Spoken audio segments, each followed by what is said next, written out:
Gerald Glassford coming right back at you here. We cannot thank you enough for listening to all of our great programs. It is the Joker.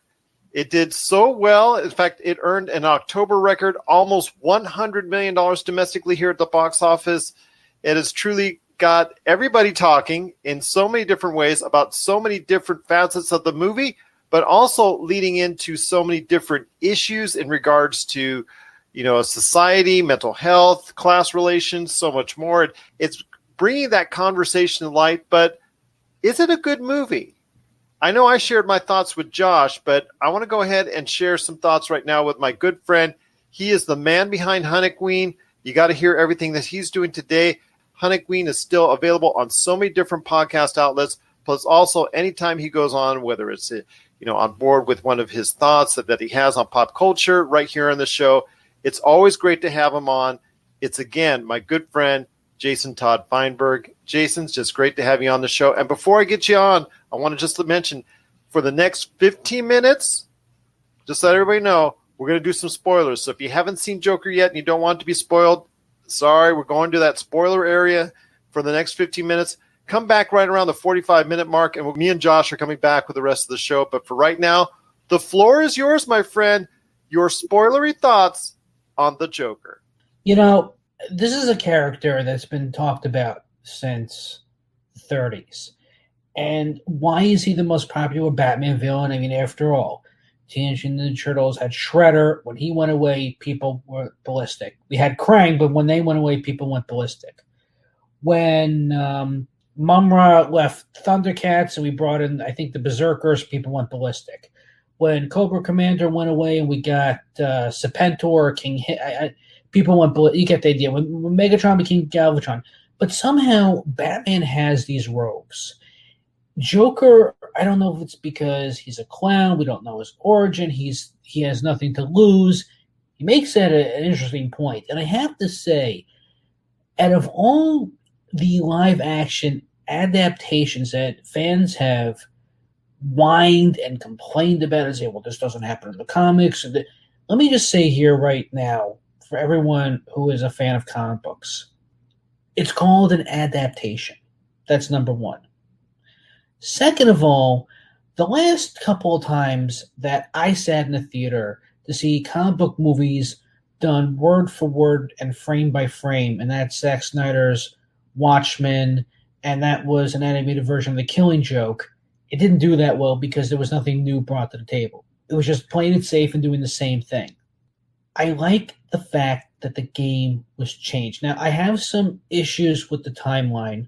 The first thing is I don't really know why it was done in the 80s. I think Hollywood needs to step away from the 80s. There were other decades out there. I grew up in the late 70s, 80s, 90s. That actually, out of the 20th century, the 90s was my favorite of the decades for reasons. Not because the 20th century was ending, we didn't know what was going to happen for the 21st, but the technology and the culture. 80s, look, I grew up in New York in the 80s. I can tell you right now, Gotham is supposed to be Manhattan. And that was discussed years ago. And I think because Bob Kane was afraid to make it Manhattan, he called it Gotham. But it has been confirmed over the years that sometimes it's either Manhattan, Chicago, or Detroit. But it's any major city that just back in the day, crime was bad and, vigilante justice reigned supreme.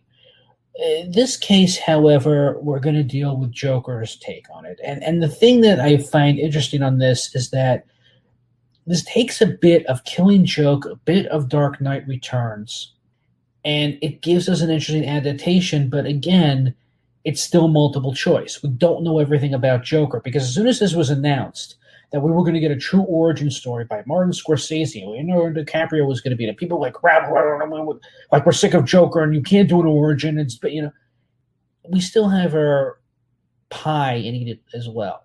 Not cake because it's, Joker, he's a clown, along with our soda water. What's interesting about the story is that people are also going to compare this to King of Comedy because, well, let's not forget, we've got Robert De Niro when he's a talk show host. I'm going to tell you right now, Todd Phillips. I compare his work. I think in many ways it's an homage to Scorsese because it has a lot of direct references to Taxi Driver and, of course, the King of Comedy as well. You see, that's the thing, though. I'm going to say something right now. I have never seen. Well, actually, I shouldn't say that. I've seen bits and pieces of Taxi Driver. I've seen the last 20 minutes, unfortunately, of King Comedy. I've never really sat down and watched it fully. Those are the two Scorsese movies that I still have to, put on my to-do list. But I know of them. And I know of Taxi Driver. And the whole thing is, it's about vigilante justice, but it's like who's right, who's wrong. And with 80s movies, it was all about the slobs versus the snobs. And it's still going to be that scenario with this movie, but it's just not going to be a comedy of sorts. It's not going to be Police Academy. It's not going to be One Crazy Summer. It's not going to be Better Off Dead. My favorite 80s comedies, Caddyshack. No, this is going to be a man who just hears whatever he wants to hear. He doesn't have voices in his head. He doesn't have hallucinations. But at the same time, he gets these delusions because he can't seem to remember his childhood, or it's not really brought up or discussed. He lives with this mother in this rat-infested apartment in I guess, downtown or midtown Gotham. To me, it looks more like midtown Manhattan at the time. And it's during a garbage strike, and I love the fact we get the symbolism of these super rats, which I believe 70s, 80s, there were supposed to be these giant rats in the sewers. But I also thought it was going to hint on a Batman film we haven't seen yet that was hinted he was going to have a cameo in Ratcatcher. But I guess, closest thing I know of him right now is that he had a cameo in the Arkham Asylum game. But it seems to deal with this side is that we get a different take of Thomas Wayne. And to trail off from it, there were the Telltale Batman games that you could download where apparently Bruce never knew that Thomas and Martha were mobsters. They were in the mafia. And when you look at this Thomas Wayne in this movie, even though it's supposed to be Alec Baldwin that is bowed out for reasons I don't know why, unless he had to play, Donald Trump again for the 50 Common SNL. I'm not too sure what went on with that. But they still got an actor that looked like him. But yeah, in this one, Thomas Wayne seems to be a mob boss, of sorts. He's not the kindly father figure that Bruce has made him out to be, because Bruce only remembers his parents up to the age of 10 before they were shot and killed. So it's kind of interesting. Did we always get Bruce's side of what Thomas Wayne was like? Are we getting Joker's perspective? We're never going to get those answers because, unfortunately, well, again, we know what's going to happen. And throughout this movie, I don't know what's really going inside Joker's head. If there seem to be a lot of fan theories that he committed suicide, that he never left his apartment, what really did happen, what really didn't happen, what he perceived, what he didn't perceive. Was he mentally ill? Was he just making up being mentally ill as an excuse? There are all these different theories, and the biggest one is, are Bruce and Joker half-brothers? And that seems to be another interesting topic on this, because why is their relationship so deep? There have always been these fan theories that what Joker does is that he is kind of eliminating crime, but he's doing it his way. He could have been what happened to Bruce. He's still taking care of the mob, he's still taking care of corrupt police officers, but he has to do it his way. And that's what Bruce won't do, which is kill. And Joker could be very much super sane, which is something nobody seems to talk about. Bruce, on the other hand, he's suffering from trauma because he saw his parents murdered in front of him. There have been theories, and I've read stories where he was a spoiled brat, and he begged his parents to take him to a movie. He has survivor's guilt because they were gunned down in an alley, and that's why he wants to be a vigilante. Maybe Thomas and Martha weren't the best of parents, which comes back to this movie. I still have issues, though, with one particular scene. Actually, two of them, but one of them is where Arthur Fleck is at the Frank Murray show or the Murray Frank show. I keep forgetting what it is. It's one of the two. And he daydreams that he's in the audience and he says, "I love you, Murray." And Murray brings him up on stage, and Joker tells the story. They take care of his mom, and during the commercial break, Murray says, "I wish I had a son like you," and it's a daydream. And wouldn't it have been a lot better if that was reality? That Murray was using this guy to boost ratings, and that's how you would have brought Joker back onto the show for the climax. Because Arthur still goes to a stand-up comedy club. He has, whether it be social anxiety, stage fright, number of things, and he bombs while trying to tell a joke. And that's how Murray Frank, gets a hold of it. And he still makes fun of Joker, and he calls him Joker for reasons and makes fun of him, and he wants to bring him back to continue making fun of him, I guess, for ratings, because it must be sweeps week. Because this is what happened in the 80s as well, is that you did have David Letterman, and for a very long time, he would bring on people like Harvey Picar and just other random people that were pretty much average Joes. And, he would tell them the same thing he would tell Joker, you have to be clean, and you have to, you can't go off color, and blah, blah, blah. And if you ever seen American Splendor, you pretty much know what happened with the Harvey Picar situation. But there were other average Joes that, either played nice or they didn't. And David Letterman was known for that, for the 80s. I feel that that's what this movie is trying to go by. But it also goes by The Dark Knight Returns, where when Joker was on a talk show, you had Dr. Ruth Weisenheimer, which was supposed to be a parody on, Dr. Ruth.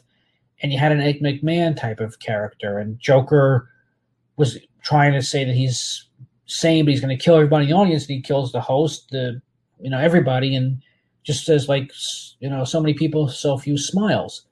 Here, he does kill Murray Frank because he feels that he's not being political, but he feels that he has a mental condition, and he's just being made fun of because of his mental condition, and people are just putting fuel on the fire. That Thomas Wayne, with his money, has cut the funding so that he can't see a psychiatrist and get his medication. Apparently none of it is working. We don't really know what he's on. We're told that he has these nervous tics, or it could be Tourette's, that he just bursts out with uncontrolled laughter for no reason at times. He says that he's killed 3 Thomas Wayne stock investors on a subway because he's saying that, they don't care about the poor, the rich only care about the rich, and that's why he's instigating these riots where you have people dress up in clown masks and seeing riots. And that's all well and good, but people have also complained that halfway through this movie, Joker will go into his kitchen, go into his refrigerator, empty it out, go in there, and never come back out. And there's also a moment where he's rehearsing to be on the Frank Murray show, and he's going to kill himself during the interview. So you don't really know what the reality is. I still feel it would have been a lot better if the Frank Murray was not a daydream. I also would have felt a lot better with his neighbor, because in his mind, they have a relationship. And in reality, she wants nothing to do. He'll break into her apartment. She's like, "Why are you following me? Why are you in my apartment?" There are also theories that he kills her as well. It would have been a lot better if she was romantically involved. She could have been the first Harley, for all we know. Because on a technicality in Batman 89, we really got Harley for the first time. And then we got her in the animated series, and now she's canon. But I remember in Batman Death of the Family, where Joker will take Harley and Quinzel down to a basement, and there are all these dead Harley Quinns, and he says to her, "You're not the first Harley, and you won't be the last." That would have been interesting, especially since right before this movie, we get a trailer for the Harley Quinn movie. So that would have been interesting as well, to at least have it doesn't have to be a white Harley Quinn. It could have been a black one, which, that's, the neighbor. But it would have just been interesting to see how Joker handles his relationship, because why is he abusive towards Harley? One of the reasons is that he's never gotten love. Harley has given it to him. He doesn't know how to handle it.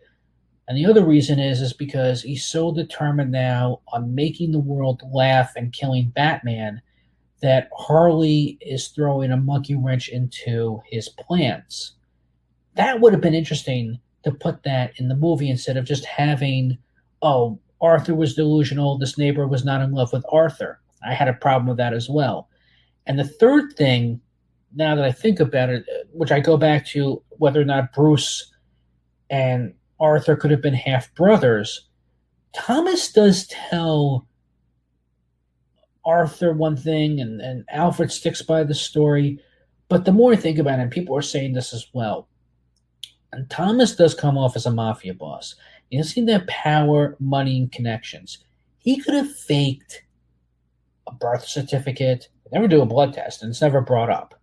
It's just, hearsay, and here's the documentation, go prove it. I'm rich, you're poor. I have all these lawyers, I can financially destroy you, and, what are you going to do about it? And your mother, Penny, is insane, so, again, what are you going to do? And Joker, of course, retaliates at first. He attacks Alfred and Wayne Manor. He is trying to attack Thomas, but Thomas just punches him and walks away. It would have been a lot interesting at this point because of the relationship between Joker and Batman. I really would have been okay at this point of at least having a Magneto Professor X relationship or a half-brother relationship. It would have been fine. We still don't know where Joker comes from because apparently this woman Penny is not the biological mother. We still don't know what really makes Joker really tick other than towards the climax. He seems to be, once again, from Killing Joke, being called out on his That's no other way to say it, because is he really insane or just pretending to be insane for self-pity, or does he really feel that the haves are taking a lot from the have-nots? We'll never get a full answer because, Todd Phillips is so concerned about putting in these delusional scenes, which I hate. It also goes back to the whole thing about Joker getting beaten up by these 14-year-olds, where he's the clown and the 14-year-olds come out of nowhere. They take the going out of business sign, from the trailer. And then, according to Arthur Fleck's boss, none of that ever happened. The Joker just walked off the job. Wouldn't have been interesting because Batman and Joker do have fistfights. Joker takes a great amount of pain. We know how Bruce Wayne is trained. We know that he's gone all over the world to train. He's trained with illusionists. He's trained with fakers. He's trained with several types of martial artists. How does Joker train? We don't know. How does he absorb so much pain? We don't know. How do we know that every time it's the original Joker? We don't know. The original is gone, but you have followers. And if you really go back and read the comics, see the other designs of Joker, it's always different, even in this movie. And then we see other people donning, the clown mask. Anyone at the end of the day can be Joker. Now, we do also get Joker being arrested by the police, an ambulance, bashing the police car, taking Joker out. All these followers are applauding Joker. That's great.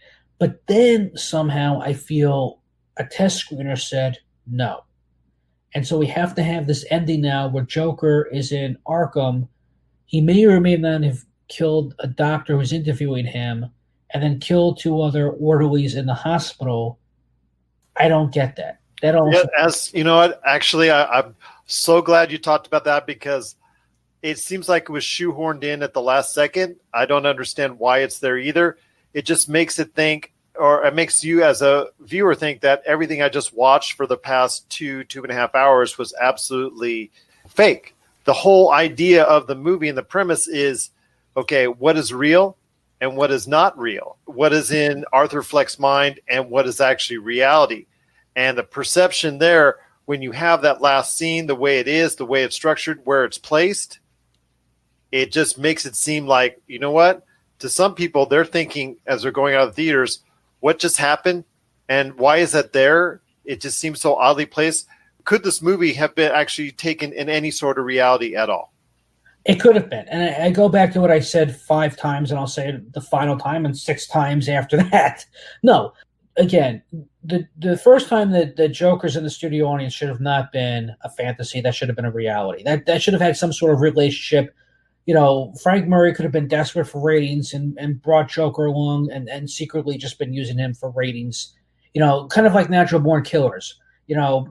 Wayne Gill gets killed because Mickey Marley Knox know that he's being, they're using them for ratings. That would have made sense. Joker does call out Murray and say, like, you're awful because you just want me on your show to make fun of me because you saw how I made a fool of myself during my stand-up comedy act. That would have been interesting. Again, I keep going back to the kids beating him up. It would have been interesting of how much pain mentally and physically he's taking, because he takes a lot of punches from Batman, Superman, and other members of the Justice League down the road, especially Gotham's finest. As we'll see, Jim Gordon will take a few licks every now and then. Barbara as well, Dick Grayson, most of the Bat family, most of the Justice League. It would have been interesting to see how Joker is taking his punishment and just laughing it off and getting back up and just not able to stay down. Like, what is making him continuously go on? We know why Bruce is doing it. We don't know why Arthur Fleck or Joker or whoever wants to be Joker this week is doing it. We do know that when he kills the stockbrokers, that's real. And whether, again, it's political or not, as that seems to be brought up, it doesn't matter because nothing Joker does really makes sense at the end of the day. But I do appreciate the whole thing with the gun, because that I felt was real, that wasn't delusional. I felt that the fat guy playing the clown was taking advantage of Arthur's psychosis. He did give Joker the gun, but to protect himself, he lied to Joker's boss and said, oh, here. He kept begging me to buy the gun so I can save my life, because then he comes back, he goes to Joker's apartment later in the movie and says, well, that gun that I gave you, I'm doing this in quotes, I don't know, nobody can see me, that gun that I gave you, we need to stick by our stories because I told people you bought it from me, but reality is I gave it to you. So that's real. And Joker is like, well, you can analyze it all you want to, but that guy is going to be killed instantly. He also brings along there's this midget that I love that Joker will let go, because it's not because he's a freak like Joker, it's because, well, the guy was nice to him. And yet, I feel this would have been a great callback to Batman 89, where Bob the Goon was so loyal to Joker, so loyal, that just because Bob forgot to tell Joker that Batman had a Batwing, Joker took out his frustrations and killed Bob the Goon. And that's the joke. What have you done for me lately? That would have been great, an interesting little callback, if you will, if the little person died, because Joker really doesn't have loyalty. It doesn't matter what you do for him, it's what you've done for him lately. And even whatever you do, if he wants to kill you, he's going to do it, because sometimes there's no reasoning with him. I love that as well. They could have gone so much deeper, but I feel that this movie plays it safe when it shouldn't play it safe, and justify and make you go, what do you think happened? And yet I have to walk out of a theater and see 3 police cars and cops and thinking, well, because it's is a riot going to ensue because we're making fun of the mentally ill and they're going to fight back. Well, I mean, this was all over. I mean, I'll tell you right now, at the theater I was at, there was heavy and increased police security. A company that they just bought into, or a third party company or anything like that. Security. This was actual police, and I know, like you said, it sounded like they had police officers there and throughout the country, because the heightened awareness that law enforcement, the government officials, plus also as well gun control advocates that are out there brought into it. It looked like it was going to go ahead and be needed. I know there was a Huntington Beach area. There was a theater that was, somebody called in a threat, so they closed the theater for the evening, but that proved to be nothing. But for the most part, I'm thankful that this weekend has been relatively safe for those going to go ahead and seeing the theaters. And yes, was it a little bit to do about nothing? you never know. I mean, there could have been something that was being planned, but the heightened awareness and the heightened security, I think, even though it may have driven a lot of people away from the theaters, it's still, you can't argue with an October record, almost $100 million domestically for the Joker. So a lot of people, I think, felt safer about going to go see the Joker this weekend because of the added security. You know what? I was going to see this movie regardless. I've seen the trailer, and I kept going, eh. And then I remember Joaquin Phoenix has been in some great movies. So it was 50-50, but I really didn't have a dog in this fight. And I knew this wasn't going to be Batman versus Joker, that this was going to be a standalone story, that DC really had to pick up the pieces, because I hate to bring up Zack Snyder, but you know what? I saw 300. I've seen Watchmen. I saw his version of Dawn of the Dead. Nothing, even Sucker Punch, you could argue. Anything I've seen with Zack Snyder's name in it is really lazy, little to zero ambition, and will just action it up and cool it up just for the sake of it. That DC Extended Universe, whether it did start off with Man of Steel or Batman v Superman, I've given my thoughts on those movies, and you can hear them in my archives. So I ask you, my friend, with all that said and done, I've said my piece on it, whether or not I think it's a good film. And I've said before, when I've been approached, that did you like it? Did you like it? Did you like it? That's all I keep getting asked about the Joker. So there is a lot of interest there. I can't say whether I liked it or didn't like it. All I can say is I appreciate it for what it is.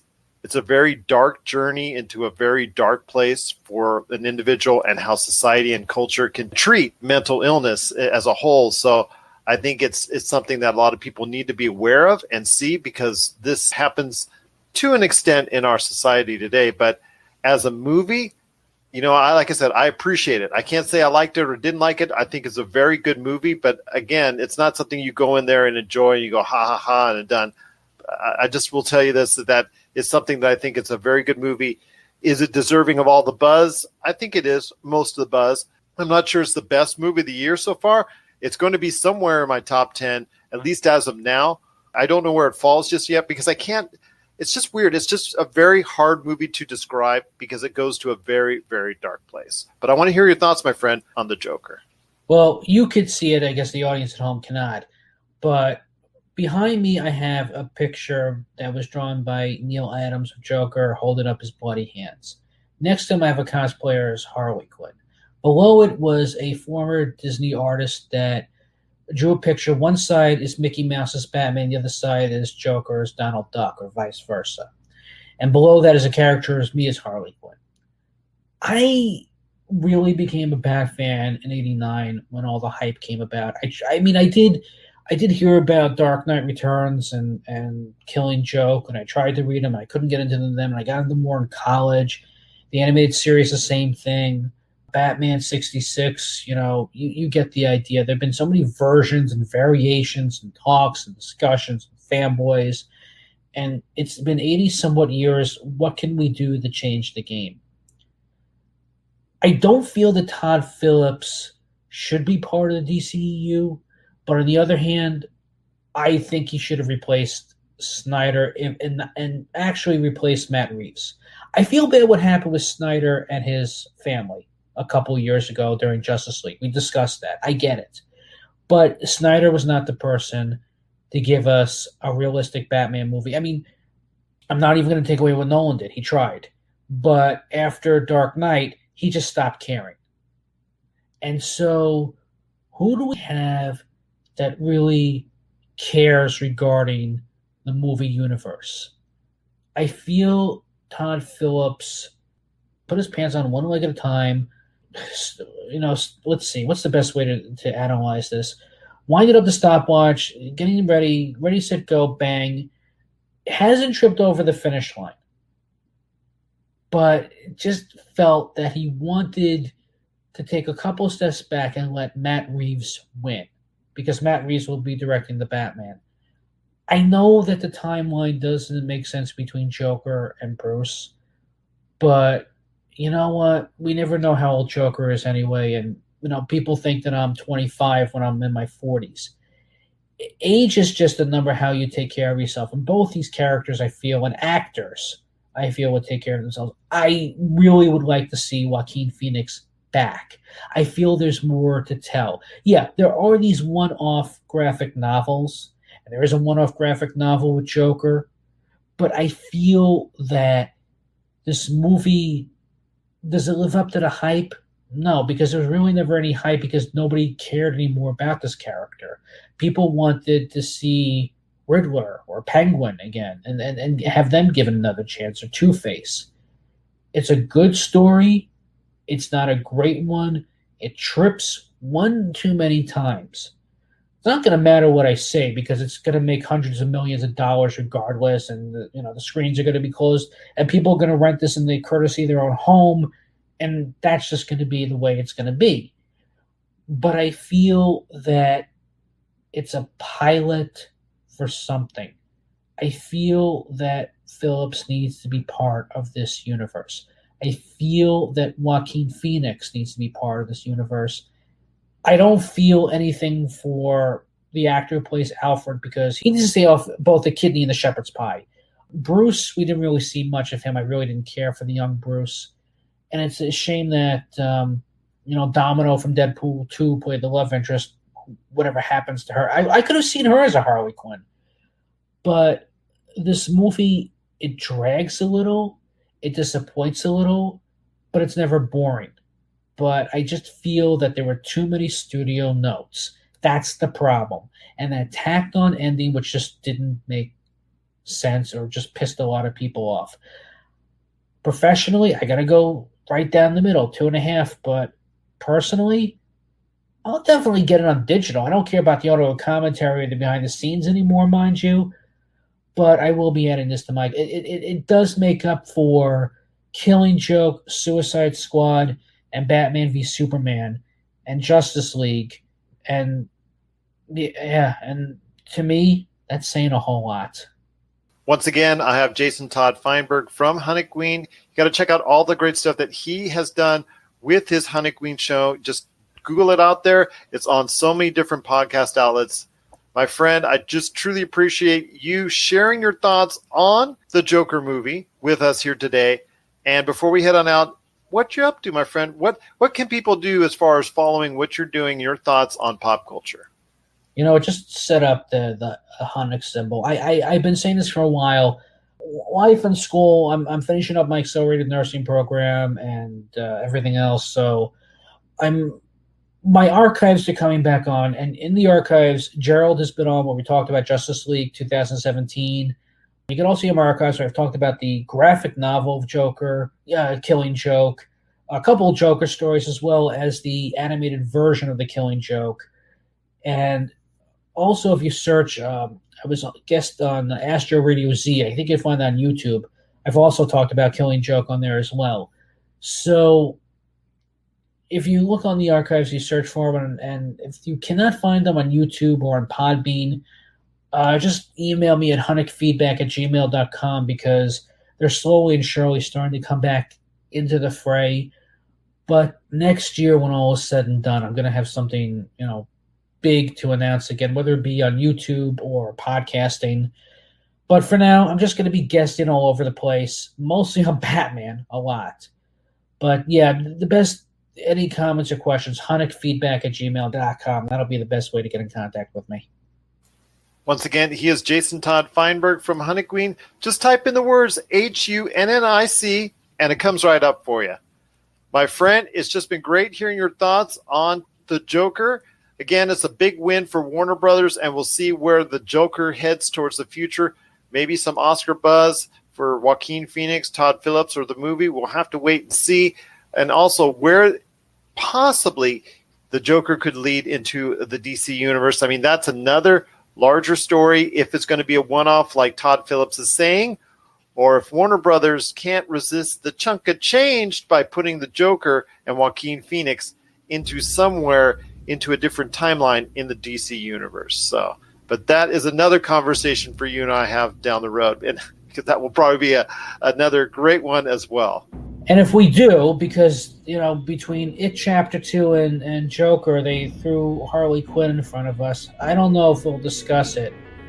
I don't like Margot Robbie. She hasn't improved, and I really don't care. But I guess if we do discuss her, I'll be there. I mean, I love the character. I love the comics with Amanda Connor and Jimmy. I don't love Margot Robbie. I don't think she respects the character the way that other incarnations have. That's all. Well, we'll have to wait and see when Birds of Prey comes out in February. Cannot thank everybody enough for being a part of the show. Again, as far as watching, people sending in their comments. Tell you what, Jason, you've just been incredible as always. As you know, I just value and appreciate your opinion every single time you come on the show. Again, if you have any comments for Jason or I, you heard the Gmail address for Jason. For us, it's at PopCultureCosmo on Twitter. Also as well, Pop Culture Cosmos on YouTube. And of course, you can send it to us as well on Pop Culture Cosmos on Facebook and Instagram as well. My friend, it's just been great having you on the show again. The Joker's running wild all over the U.S. and all over the world at movie theaters right now. And again, it's just so great to hear your thoughts on the Joker right here on the Pop Culture Cosmos.